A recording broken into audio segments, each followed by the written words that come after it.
Ganjar berkibar tapi urusannya pres belum pasti bisa maju. Ditulis oleh Nina Nur di siwa.com. Sebelumnya saya menulis tentang penyebab melejitnya Ganjar dan nyungsepnya Anies di berbagai survei elektabilitas Capres 2024. Ini semacam kelanjutan dari tulisan itu. Fokus tulisan ini adalah Ganjar Pranowo, sosok yang tidak pernah digadang-gadang masuk dalam jajaran Capres buat 2024. Namun dalam waktu singkat melejit namanya.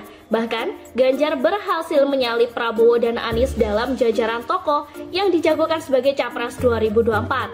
Sekarang posisi Ganjar jadi nomor 1. Tidak ada yang pernah menyangka kalau Ganjar akhirnya bisa mencapai posisi teratas.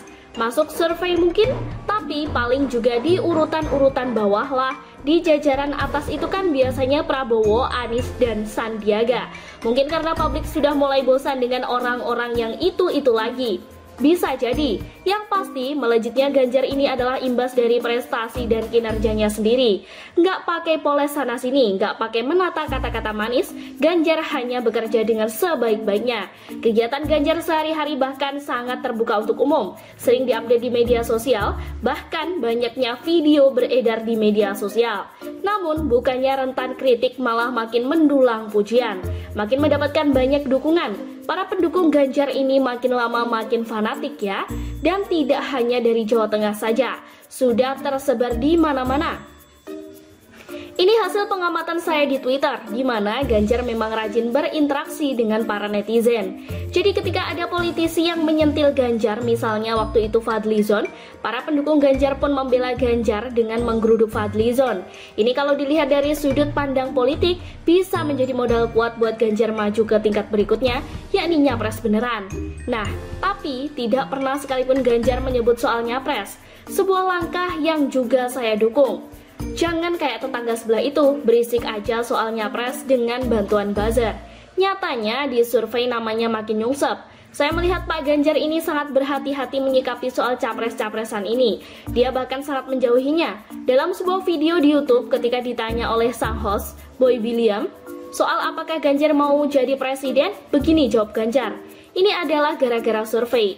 Kalau waktu saya survei masih kecil-kecil, orang gak ada cerita. Terus naik ke 321, terus kemudian geger. Orang kayaknya juga masih naik turun, masih panjang, tutur Ganjar. Ganjar tidak mau terbuai dengan hasil survei itu. Nah, saya tuh orang partai. Di PDIP, itu putusan ada di Ketua Umum. Ada di Ibu Mega, jadi nggak usah GR, kata Ganjar. Boy William masih kekeh bertanya, mau enggak Pak Ganjar jadi presiden? Ganjar pun menjelaskan bahwa hal itu tidak mudah. Lihat saja semua sejarah presiden, kata Ganjar. Tak seharusnya pertanyaan itu diajukan kepada dia, karena negara bukan punya nenekmu. Harusnya yang ditanya adalah rakyat. Rakyatnya mau enggak? Ketidakmauan Ganjar membahas soal capres ini merupakan sebuah pemahaman yang tinggi soal bagaimana situasi dan kondisinya. Dia tahu sulitnya bagaimana sehingga nggak mau neko-neko.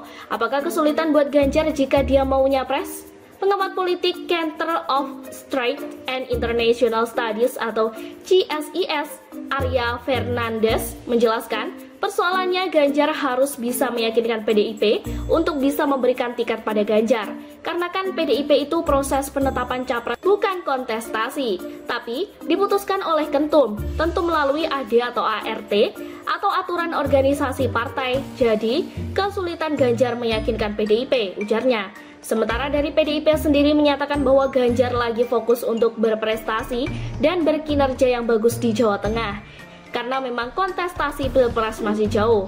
Sementara itu pengamat politik lain dari Universitas Al-Azhar, Ujang Komarudin, memaparkan ganjalan buat Ganjar buat maju ke Pilpres. Ganjar walaupun sering muncul di survei tetap agak berat untuk maju ke Pilpres karena ada persoalan dalam kasus EKTP. Dalam kasus tersebut Ganjar disebut-sebut oleh pihak lain terlibat. Itulah yang membuat langkah Ganjar sedikit berat, papar Ujang. Karena kasus tersebut akan menjadi belenggu dan akan jadi mainan lawan politiknya. Peluang ada, tinggal bagaimana dia menaklukkan tantangan tersebut agar tidak terblow up lagi, lanjut Ujang. Saya kira sih tidak ada salahnya untuk menjago-jagokan Ganjar. Toh sebagai politisi Ganjar sudah menegaskan bahwa dirinya tidak meng-GR soal pencapresan ini. Lalu buat apa misalnya saya ini suka menulis soal prestasi dan kinerja Ganjar? serta imbasnya ke survei elektabilitas Capres 2024 untuk mempertahankan dan memperbanyak orang waras agar tidak tertipu oleh kata-kata manis dari para politisi yang sejatinya nggak bisa kerja. Biasanya hanya omong doang. Sebagai rakyat, kita harus menentukan standar bagaimana idealnya seorang pemimpin itu. Tidak ada yang sempurna, namun kita berhak untuk mendapatkan pemimpin yang terbaik. Tidak hanya ditentukan oleh kemampuan berbahasa Inggris atau bahasa yang santun, tapi nggak becus kerja. Kita harus mendapatkan pemimpin yang bisa kerja, yang berdedikasi pada rakyat, yang berkomitmen menjaga dan memajukan rakyat, dan kalau dia ini bisa berbahasa asing dengan baik, itu hanyalah sebuah bonus, bukan yang utama. Sekian dulu berita hari ini, jangan lupa di like, komen, dan subscribe, agar Anda tidak ketinggalan informasi menarik dan terupdate lainnya dari channel Daily News.